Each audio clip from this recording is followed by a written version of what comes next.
Out in the waters of Pearl Harbor, a striking white monument seems to ride at anchor. It is a memorial to a fallen crew, to a sunken ship. A symbol of a day that was burned into the American memory. The day was December 7th, 1941. The day of Japan's surprise attack on the U.S. Pacific Fleet here at Pearl Harbor. The day of our entry into World War II. The memorial stands over the sunken hulk of the battleship Arizona. Many of the men who died aboard the Arizona that morning still lie below her decks. The ship on which they served is now their tomb. The memorial, a shrine to their memory.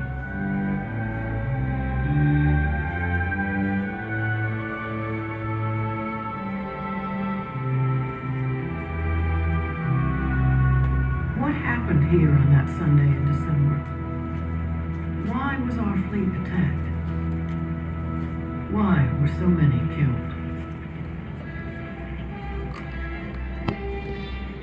The road to war between the United States and Japan began long before Pearl Harbor. From the Japanese advance, which is sweeping over great provinces of northern China. In 1931, Japanese army extremists seized China's northern province of Manchuria. And in 1937, Japan launched a full-scale invasion of China. War began in Europe 2 years later. Japan watched as Nazi armies occupied the Netherlands and France. Soon Britain was under siege. Far away in Southeast Asia, those European powers had colonies rich in natural resources. Now their colonies were ripe for conquest by Japan, the Nazis' ally. But the United States had interests in Asia too. American lives are endangered as the invaders are about to storm in. We were outraged by Japan's aggression in China. Victims of the calamity of war. We couldn't allow Japan to dominate the Pacific. To deter Japanese aggression, the United States moved her Pacific Fleet out to its base at Pearl Harbor in the Hawaiian Islands. West Virginia steams from New York Harbor to join the rest of the fleet, ordered to the Pacific. The backbone of our fleet had always been our battleships, armored giants named for the states of the Union. To stand on duty in the Pacific, the fleet of the United States. The USS Arizona was one of them. She was launched in 1915, modernized in 1930, ready to cruise and fight in the vast Pacific. She was a small city gone to sea. More than 1,500 men served aboard her. Officers, seamen, cooks, carpenters, gunners, Marines, and airmen.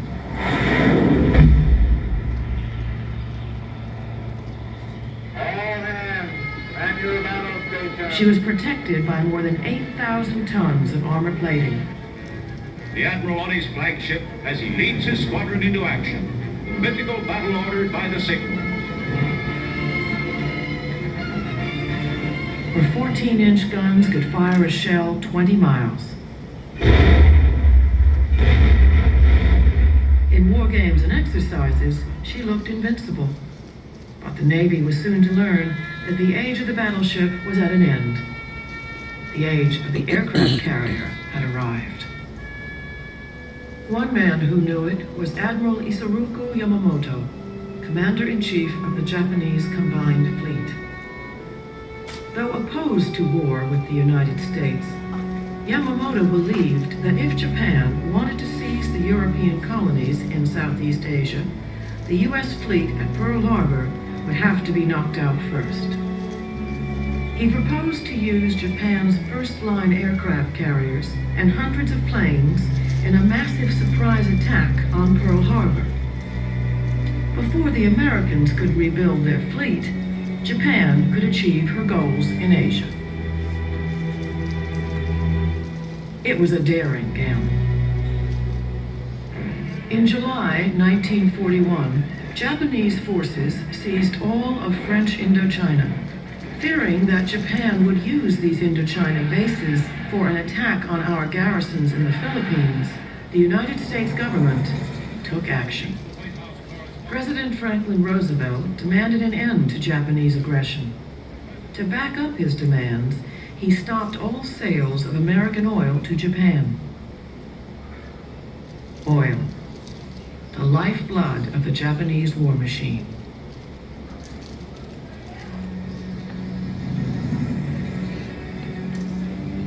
Committed to the conquest of Asia, Japan could not meet American demands without great humiliation. The hardline military leaders had forced Japan into a position from which there was no exit but war. In October, a war leader, General Hideki Tojo, took over as Prime Minister.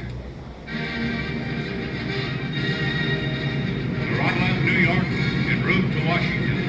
In a dramatic attempt to avert war in the Pacific, Saburo Kurosu comes as a special envoy of the Tokyo government. Even as fruitless negotiations to lift the oil embargo continued in Washington, the Imperial Navy prepared to carry out Yamamoto's plan. On November 26th, a Japanese task force comprising 6 aircraft carriers with heavy escort, commanded by Admiral Chuichi Nagumo, headed for Hawaii. They must cross 4,000 miles of open sea undetected.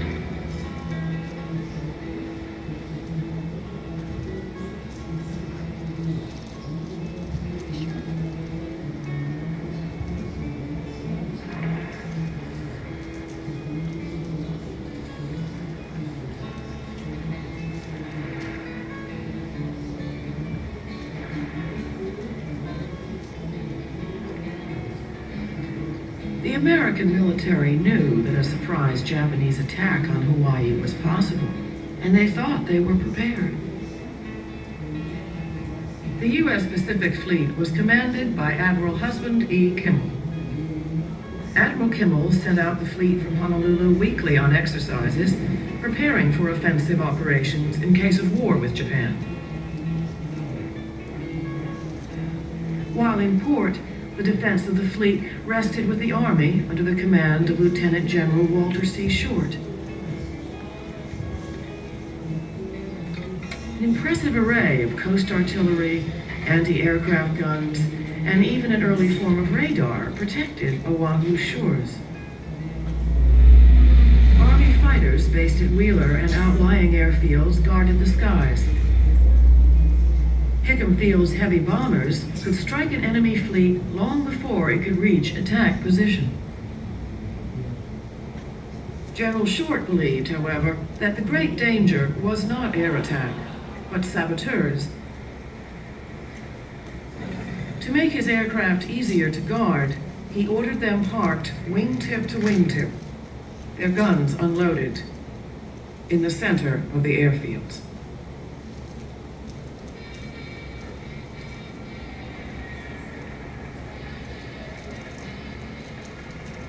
Saturday night, December 6, 1941. Most of the fleet was in port. That evening, there was a band concert in Block Arena.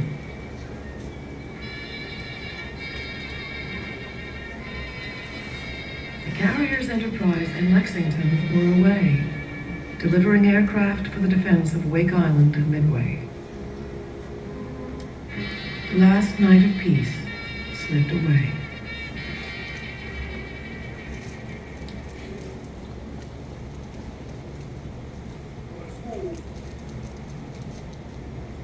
Six o'clock a.m., 220 miles north of Oahu. Still undetected, Nagumo turned his carriers into the wind and launched his planes.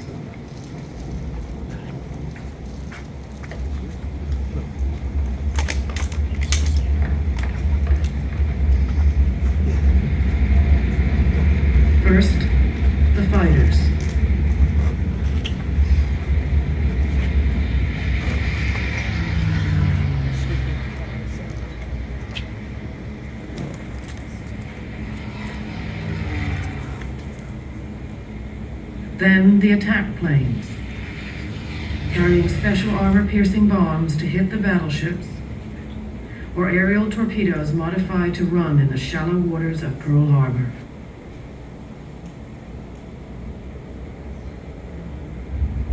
Last, the dive bombers.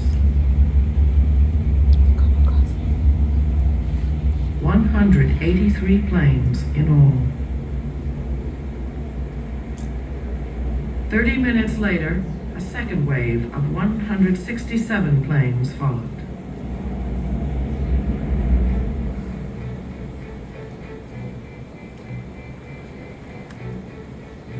At 6:30 a.m., the destroyer Ward sighted a submarine in the restricted waters off Pearl Harbor. Ward opened fire. She sank one of the 5 two-man midget submarines that were part of the Japanese attack force. Ward radioed Naval Headquarters, "We have attacked, fired upon, and dropped depth charges upon a submarine operating in defensive sea area." Minutes later, the radar installation on the north coast detected a large flight of incoming planes. Its operators notified the information center at Fort Shafter. The officer on duty there assumed that the planes were our own B-17s, due in that day from California. The radar operators were told, "Don't worry about it."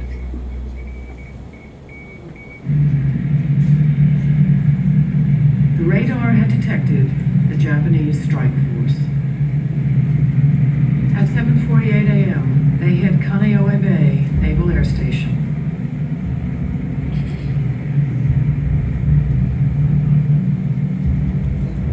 At Ford Island Naval Air Station, dive bombers tore apart the seaplanes and their hangars. The radio operator banged out a desperate message. "Air raid Pearl Harbor, this is not drill." Then, their torpedo planes struck. The cruiser Helena was hit, and the concussion shook apart the old mine layer Oglala. She sank. On the north side of Fort Island, the cruiser Raleigh and the training ship Utah were hit. Utah capsized, taking 58 men with her. Other torpedo planes swung around the harbor entrance and attacked from the south. Their target, the great ships moored along Battleship Row. Within minutes, West Virginia, Oklahoma, and California were all hit and sinking. West Virginia settled on the shallow bottom. Hit by 2 torpedoes, California began to list and would have turned over, but was counterflooded in time. She too sank upright. But Oklahoma rolled over too quickly to be saved. Within minutes, hundreds of seamen were trapped inside. 429 men died with Oklahoma. Arizona, a few minutes after 8.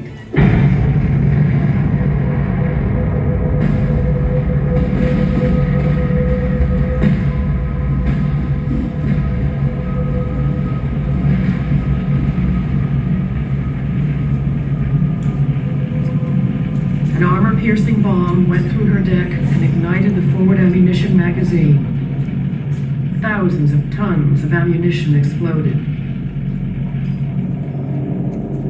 No one who heard that sound would ever forget it.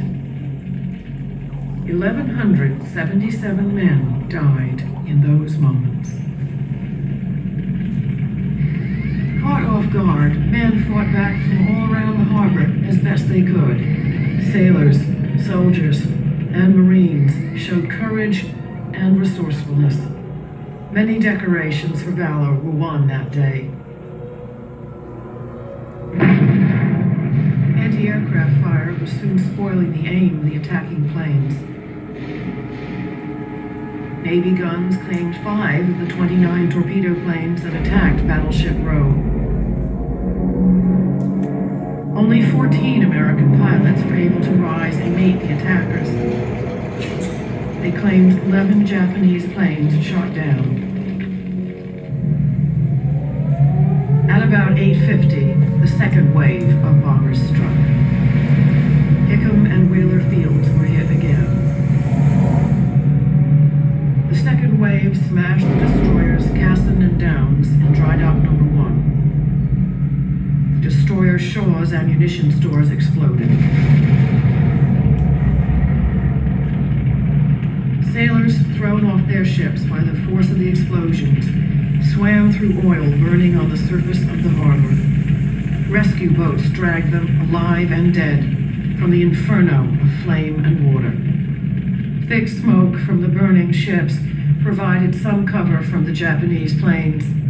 But through the smoke, the attackers saw a single American battleship on the move. It was Nevada, badly damaged, but bravely trying to make the open sea. Japanese bombers swarmed down in an effort to sink her and block the channel. When she could go no further, to prevent the great ship from blocking the channel, her commander ran her aground at Hospital Point. At about 10 o'clock, a little more than 2 hours after they had first appeared, the Japanese planes departed to the north. They had inflicted on the United States Navy the greatest disaster in its history. 21 vessels, including all 8 first-line battleships, were sunk or damaged. Some 170 planes, both Army and Navy, destroyed. And the dead, more than 2,400. Another 1,200 wounded. Sailors, airmen, Marines, soldiers, and civilians. The victory was bought for a small price. 29 Japanese planes shot down, 55 airmen killed. 9 of the 10 midget subcrewmen also died. One was captured to become America's first prisoner of war.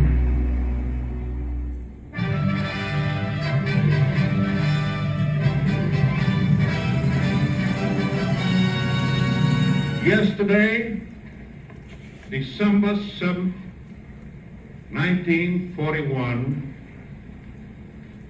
a date which will live in infamy.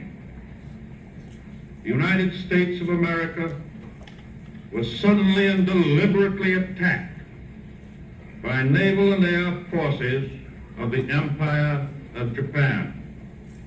I ask that the Congress declare that since the unprovoked and dastardly attack by Japan, a state of war has existed between the United States and the Japanese Empire.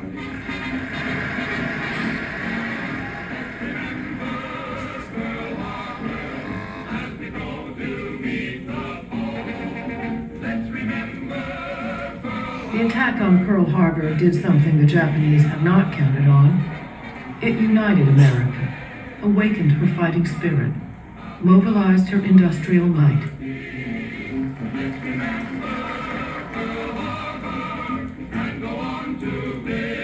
At Pearl Harbor, a massive salvage and recovery operation got underway. Almost every ship the Japanese sank was eventually put back into service. But not Oklahoma, not Utah, and not Arizona, left where she lay, a memorial and tomb for the men within. The American aircraft carriers had escaped the Japanese attack. 7 months later, the carriers Yorktown, Enterprise, and Hornet sailed out from Pearl Harbor to ambush the Japanese fleet attempting to capture Midway Island. In the battle, American Navy dive bombers sank 4 of the Japanese carriers that had attacked Pearl Harbor. The tide of war turned at Midway. For 3 more years, Americans fought their way back across the Pacific, taking from Japan the lands she had seized. Millions would die, millions more, soldiers and civilians, would suffer and sacrifice before the war ended.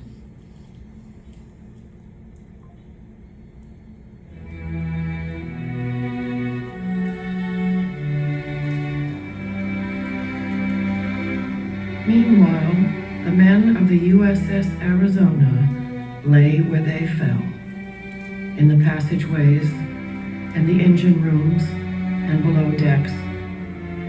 War and peace, victory and surrender went on above them.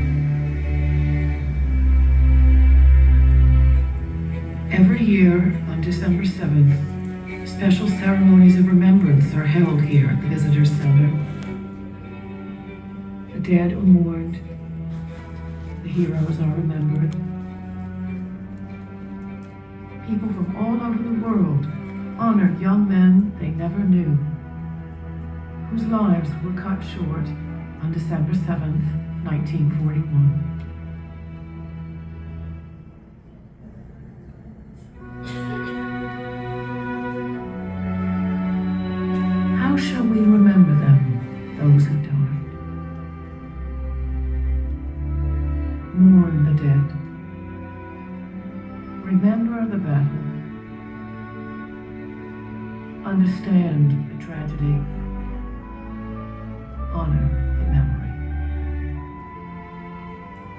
Let our grief for the men of Arizona be for all those whose futures were taken from them on December 7th, 1941.